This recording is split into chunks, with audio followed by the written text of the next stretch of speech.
Après 4 jours de troubles en Iran, l'ONU dit craindre que des dizaines de personnes aient été tuées lors de manifestations contre une hausse de l'essence et le rationnement annoncé en pleine crise économique. La télévision d'État iranienne a diffusé ces images tournées après les manifestations, ce que le gouvernement qualifie d'émeutes de rue. L'ayatollah Ali Khamenei affirmant ce matin que le pays avait repoussé l'ennemi ces derniers jours.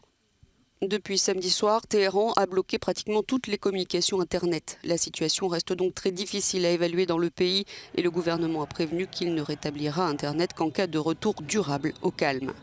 Les manifestations ont débuté vendredi dernier après l'annonce d'une augmentation de 50% des prix à la pompe. Une décision qui a provoqué la colère parmi la population, déjà mise à rude épreuve par les sanctions américaines. Avant la coupure Internet, les manifestations avaient atteint une centaine de villes et la répression a fait des victimes, comme l'affirme Amnesty International.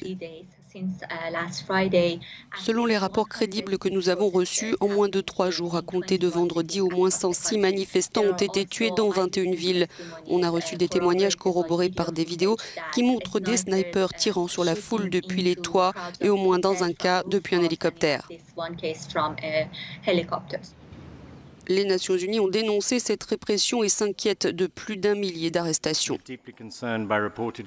Nous sommes profondément préoccupés par les violations des normes internationales dans le recours à la force. Nous ne connaissons pas l'étendue des victimes, morts et blessés, mais c'est clairement très grave. Dans l'intervalle, la télévision d'État iranienne a montré des milliers de manifestants soutenant le gouvernement, criant mort à ceux qui s'opposent aux dirigeants suprêmes et accusant les manifestants d'être soutenus par les États-Unis.